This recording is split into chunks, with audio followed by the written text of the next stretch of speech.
دوستو آج میں آپ کے لیے ایک ایسی داستان لے کر آئی ہوں جسے سن کر آپ کا ایمان تازہ ہو جائے گا، لہٰذا آپ سے گزارش ہے کہ ویڈیو کو آخری تک ضرور دیکھیں۔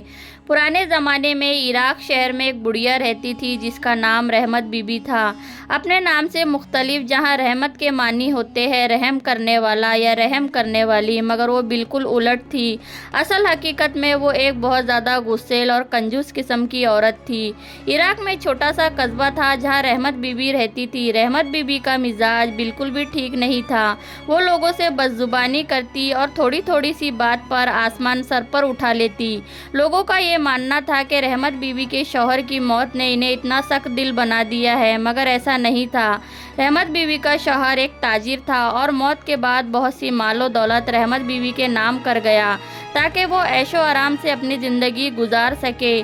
یہی وجہ تھی کہ اس کے گھر میں مال و دولت کی کوئی بھی کمی نہیں تھی۔ دولت بے شمار تھی، مگر رحمت بی بی بہت ہی زیادہ کنجوس تھی۔ اگر غلطی سے کوئی راہگیر یا فقیر اس سے مدد مانگنے آتا تو وہ ان سے جھگڑا کرتی اور انہیں ذلیل کر کے بھگا دیتی۔ اس کی آواز آس پاس کے لوگ سنتے، لوگوں کو اس کی آواز سے خوف محسوس ہوتا۔ جھگڑا کرنا جیسے اس کا معمول تھا۔ وہ کسی کی ایک نہ سنتی، اپنے دروازے کسی کو بھی آنے نہیں دیتی۔ ہر وقت غصہ اس کی ناک پر چڑھا رہتا۔ لیکن رحمت بی بی کا ایک لوتا بیٹا جس کا نام حیدر تھا، جو کہ بہت سمجھدار، رحم دل، مہربان، ہمدردی کرنے والا تھا۔ اپنے والد کے جانے کے بعد اپنے والد کا تمام کاروبار حیدر ہی سنبھال رہا تھا۔ حیدر تجارت کرنے میں بڑا ہی ماہر تھا۔ جب بھی حیدر کو کوئی غریب انسان دکھتا تو فوراً اس کی مدد کرتا۔ وہ غریب اور ضرورت مندوں کی مدد کرتا، انہیں خالی ہاتھ کبھی نہیں لوٹاتا۔ وہ اکثر اپنی ماں کو سمجھاتا، اے اماں، آپ غریب کے ساتھ ایسا سلوک نہ کیا کریں، اللہ پاک بہت زیادہ ناراض ہوتا ہے۔ اے اماں، ہمارے گھر میں خدا کا دیا سب کچھ ہے، کسی بھی چیز کی کوئی کمی نہیں ہے، پھر بھی آپ اتنی کنجوسی کیوں کرتی ہو؟ ہمارے پاس مال و دولت کی کوئی بھی کمی نہیں ہے۔ مال و دولت جمع کر کے کوئی بھی اپنے ساتھ نہیں لے جاتا، بس انسان کے نیک اعمال، نیکی اور اچھے کام اور اچھا برتاؤ، یہی سب انسان کے ساتھ جاتا ہے۔ میری پیاری اماں، آپ یہ فکر کرنا چھوڑ دیں کہ ہم غریب ہو جائیں گے اور ہماری ساری مال و دولت ختم ہو جائیں گی۔ آپ غریب بے کسوں کی مدد کیا کریں اور کسی سے بدزبانی نہ کریں، کسی کا دل نہ دکھائے۔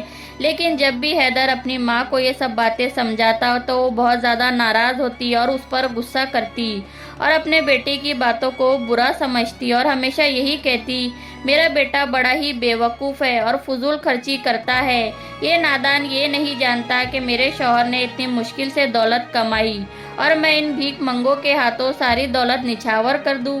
میں کنجوسی کب کرتی ہوں؟ میں تو بچت کرتی ہوں۔ اگر میں بھی اپنے بیٹے کی طرح ان غریبوں پر دولت لٹاتی رہی تو میری ساری مال و دولت ختم ہو جائیں گی، اور یہ جو میرا بیٹا بڑی بڑی باتیں کرتا ہے، ایک دن میرے پاس آ کر روئے گا کہ اماں یہ ہمارے ساتھ کیا ہو گیا، اور لوگوں کا کیا ہے، وہ تو میرے بارے میں کچھ بھی کہتے ہیں، مجھے کوئی فرق نہیں پڑتا، میں بد زبان کب ہوں، میں تو ہمیشہ سچ ہی بات کرتی ہوں۔ اب اگر سچ بات کہنے سے کسی کا دل دکھتا ہے تو دکھتا رہے، کیونکہ سچ تو کڑوا ہی ہوتا ہے۔ حیدر اپنی ماں کے رویے سے بہت زیادہ پریشان تھا۔ لوگ طرح طرح کی باتیں آ کر حیدر کو بتاتے، اس کے ماں کے بارے میں کہتے، وہ صبر کر لیتا، لوگوں سے کچھ نہ کہتا، کیونکہ اسے پتا تھا اس کی ماں کا مزاج کیسا ہے۔ اس لیے حیدر نے اپنی ماں کو سمجھانا چھوڑ دیا۔ اس نے سوچا اماں اپنی عادتوں سے باز آنے والی نہیں ہے، اماں اپنی عادتیں چھوڑنے والی نہیں ہے، اس لیے اس کا جو جی میں آئے وہ کرے، باقی سب اللہ کی مرضی۔ مگر پھر بھی حیدر کو اس بات کی فکر رہتی کہ میری ماں غریبوں اور مظلوموں کی مدد نہیں کرتی بلکہ ان سے بدزبانی کرتی ہے، کہیں آخرت میں میری ماں کی پکڑ نہ ہو جائے۔ ایک دن حیدر کے پاس ایک شخص آیا اور کہنے لگا، یہاں سے کچھ دور ایک اللہ والے بزرگ آئے ہیں اور وہ رات بھر اللہ کی عبادت میں مصروف رہتے ہیں۔ وہ بوڑھے اللہ والے بزرگ شہر کے باہر دریا کے کنارے ایک بڑے سے پیڑ کے نیچے بیٹھتے ہیں اور عبادت الہی میں مصروف رہتے ہیں۔ شہر میں ان کے نام کی دھوم مچی ہے، لوگ ان کے پاس جاتے ہیں اور اپنا دکھ درد سناتے ہیں اور اپنے پریشانیوں سے چھٹکارا حاصل کرتے ہیں۔ حیدر نے اس شخص کی بات سنی تو سوچ میں پڑ گیا اور کہا، کیوں نہ میں بھی اس بزرگ کے پاس جاؤں اور انہیں اپنے ماں کے بارے میں سچ سچ بتا دوں۔ شاید وہ میری مدد کر سکے اور ان کی مدد سے میری ماں کے لیے کوئی بہتری کا راستہ نکل آئے۔ یہ تمام باتیں سوچ کر حیدر اس بزرگ کی خدمت میں حاضر ہوا اور انہیں اپنے ماں کے بارے میں ساری سچائی بتا دی۔ اللہ والے بزرگ حیدر کی تمام باتیں بڑے ہی غور سے سنتے رہے اور کہنے لگے، ایک اچھا انسان دوسروں کے ساتھ ہمدردی اور محبت سے پیش آتا ہے، لیکن جو انسان ایسا نہ کرے اور اپنے مال و دولت میں سے کچھ حصہ غریبوں اور ضرورت مندوں کو نہ دے اور اس کے ساتھ برا سلوک کرے، ایسے انسان کو اللہ تعالیٰ پسند نہیں کرتا، کیونکہ ہمارا دین یہی سکھاتا ہے کہ ہمیں غریبوں اور ضرورت مندوں اور مظلوموں کی مدد کرنی چاہیے۔ اللہ والے بزرگ نے حیدر سے کہا کہ تمہیں مایوس ہونے کی ضرورت نہیں، میں تمہاری مدد ضرور کروں گا، کیونکہ تم میرے پاس نیک ارادے سے آئے ہو، اس لیے میں اپنی طرف سے پوری کوشش کروں گا کہ تمہاری والدہ کنجوسی اور غریبوں کے ساتھ بد زبانی جیسی بری عادتیں کرنا چھوڑ دے۔ حیدر نے جب بوڑھے شخص کی بات سنی تو اسے امید کی ایک کرن نظر آئی۔ اس کے دل کو تسلی ہوئی کہ میری ماں اپنی بری عادتوں کو چھوڑ کر نیک راہ پر آ جائے۔ حیدر نے بوڑھے شخص کا شکریہ ادا کیا اور اپنے گھر لوٹ آیا۔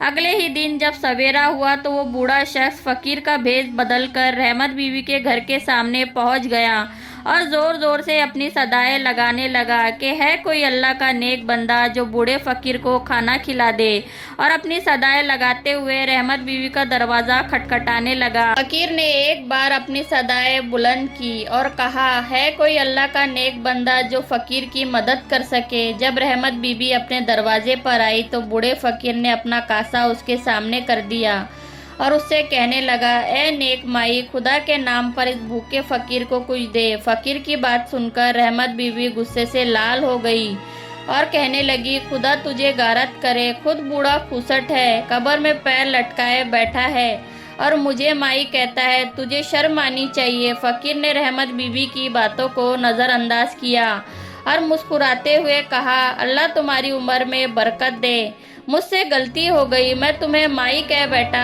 تم تو واقعی مجھ سے عمر میں چھوٹی ہو، اب مجھے معاف بھی کر دو اور اپنا دل صاف کر لو۔ اور کہنے لگا، بیٹی اللہ کے نام پر اس بھوکے فقیر کو کھانا دے دے یا کچھ مدد کر دے۔ رحمت بی بی ایک مرتبہ پھر سے ناراض ہو گئی اور کہنے لگی، ارے اے کمبخت، اب میں تمہاری بیٹی کہاں سے ہو گئی؟ تو اندھا تو نہیں ہو گیا جو مجھے بیٹی کہتا ہے؟ فقیر گھبرا گیا اور کہنے لگا، اے اللہ کی نیک بندی، مجھے معاف کر دے، مجھ سے پھر سے غلطی ہو گئی، اللہ کے واسطے رحم، مجھے کچھ خیرات دے دے۔ رحمت بیوی نے جب بوڑھے فقیر کی بات سنی تو پھر سے اس پر بگڑ گئی اور پیر پٹک کر بولی، تمہارے منہ میں خاک، کیا میں مر گئی ہوں جو ایسا بولتے ہو؟ تمہاری اتنی ہمت کیسے ہوئی؟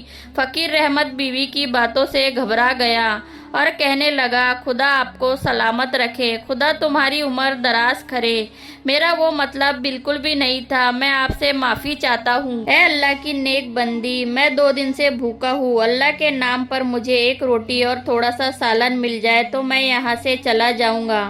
نہ جانے اس بار رحمت بیوی کے دل میں کیا آیا، فقیر کی باتوں کا اس پر کیا اثر ہوا، اس نے فقیر کو گالی نہیں دی، بس ناگوارہ لہجے میں اتنا ہی کہا کہ تجھے شرم نہیں آتی، میں خود بوڑھی ہوں، کیا مجھے بے وقوف سمجھ رکھا ہے جو مجھ سے روٹی مانگتا ہے؟ کیا میرے گھر کوئی لنگر بٹ رہے ہیں؟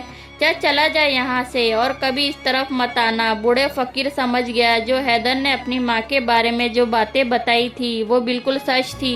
فقیر وہاں سے نہیں گیا اور گڑ گڑا کے کہنے لگا، اے اللہ کی نیک بندی، روٹی سالن نہ صحیح، ایک مٹھی آٹا یا تھوڑا سا چاول ہی دے دو۔ اس پر سے رحمت بی بی بولی، دیکھو اب زیادہ مجھے پریشان مت کرو، تجھے پورے شہر میں کیا میرا ہی گھر ملا جو یہاں آ ٹپکے ہو؟ اب مجھے غصہ نہ دلاؤ اور یہاں سے دفع ہو جاؤ۔ فقیر نے سوچا، یہ عورت مجھے کچھ دینے والی تو ہے نہیں، مگر وہ بھی اپنے ارادوں کا پکا تھا۔ کہنے لگا، اے نیک بیوی، میں تمہاری سخاوت سے مایوس نہیں، لیکن وہ بھی اس سے بنا کچھ لیے جانے والا تھا نہیں۔ اچانک فقیر کی نظر بادام پہ پڑے چھلکوں پر پڑی جو صحن میں بکھرے پڑے تھے۔ فقیر کہنے لگا، اے نیک بیوی، اگر تم مجھے کچھ نہیں دینا چاہتی تو یہ صحن میں پڑے بادام کے چھلکے ہی دے دو۔ رحمت بی بی کہنے لگی، اے میرے خدا، یہ کیسا ڈھیٹ فقیر ہے جو میری جان کا دشمن بن بیٹھا ہے۔ اور کہنے لگی، تمہیں کیا لگتا ہے یہ بادام کے چھلکے میں نے ایسے ہی پھینک رکھے ہیں؟